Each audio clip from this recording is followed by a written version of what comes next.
नमस्कार, पंजाब तक में आपका स्वागत है। मैं हूं सत्येंद्र चौहान और आज बात करेंगे केंद्रीय मंत्रिमंडल विस्तार के बाद हरियाणा और पंजाब की राजनीति की। पंजाब में अगले कुछ महीनों बाद विधानसभा चुनाव है और पंजाब के साथ साथ उत्तर प्रदेश और उत्तराखंड में भी विधानसभा चुनाव है। लेकिन यहां पर राजनीतिक माहौल इसलिए गर्मा गया है कि पंजाब की केंद्रीय मंत्रिमंडल में पूरी तरीके से अनदेखी कर दी गई। हालांकि पंजाब के बाद गुजरात में विधानसभा चुनाव होने हैं और जहां जहां पर भी विधानसभा चुनाव होने हैं वहां पर मंत्रिमंडल में वहां के मंत्रियों को खासी तरजीह दी गई है। अगर हरियाणा की बात करें तो हरियाणा के साथ तो उल्टा ये हुआ है कि हरियाणा में 3 राज्य मंत्री थे। उन 3 राज्य मंत्रियों में से एक राज्य मंत्री से इस्तीफा ले लिया गया और उसकी जगह किसी को नहीं बनाया गया। यहां तक कि हरियाणा के लोग कह रहे हैं कि हरियाणा का हिस्से का मंत्री काटकर चुनावी राज्य को दे दिया गया। लेकिन सवाल यहां पर सबसे बड़ा ये खड़ा होता है, क्या पंजाब भारतीय जनता पार्टी और केंद्र सरकार के लिए कोई भी प्रमुख स्थान नहीं रखता है? क्या पंजाब में चुनावों से पहले भारतीय जनता पार्टी ने एक तरीके से सरेंडर कर दिया है, या फिर भारतीय जनता पार्टी के सिपह सलारों ने गुणा भाग जोड़ कर लिया है और उसके हिसाब से उन्हें तस्वीर साफ दिखाई दे रही है कि पंजाब में किसी तरह की पॉलिटिकल इन्वेस्टमेंट ना की जाए। यानी कि अगर पंजाब में जब नतीजे ही नहीं आने हैं तो मेहनत करने का क्या फायदा? क्या इस तरह का गणित पंजाब के लिए भारतीय जनता पार्टी की सरकार ने तैयार कर लिया है? बिल्कुल यही बात साफ निकलकर सामने आ रही है। पंजाब की अगर बात करें तो पंजाब में 13 लोकसभा सीटें हैं।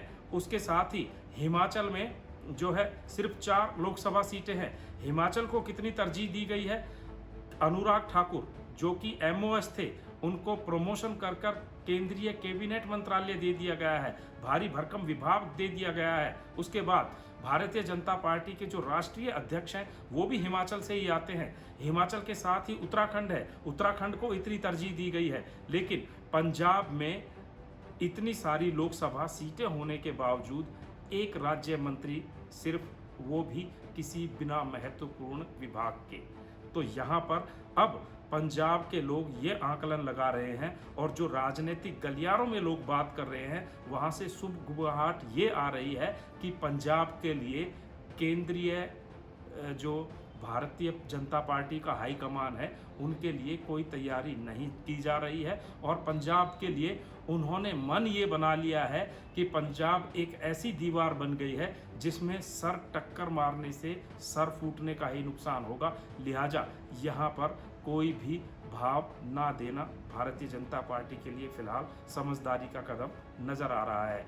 किसान आंदोलन के बाद से जो तस्वीर बनी है वो तस्वीर ये निकल कर सामने आ रही है कि पंजाब में भारतीय जनता पार्टी की जमीन कहीं ना कहीं खिसक गई है। और उसका अंदाजा आप इस बात से भी लगा सकते हैं कि जो लोकल स्थानीय भारतीय जनता पार्टी के नेता हैं वो अपनी ही पार्टी के खिलाफ बोल रहे हैं। दूसरे दलों को तो आप छोड़ ही दीजिए।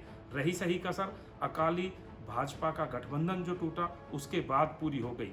यानी कि अब भारतीय जनता पार्टी को ये लग रहा है कि पंजाब को भगवान भरोसे छोड़ दिया जाए और यहाँ की बजाय जो अन्य राज्य हैं वहाँ पर चुनावी मेहनत की जाए।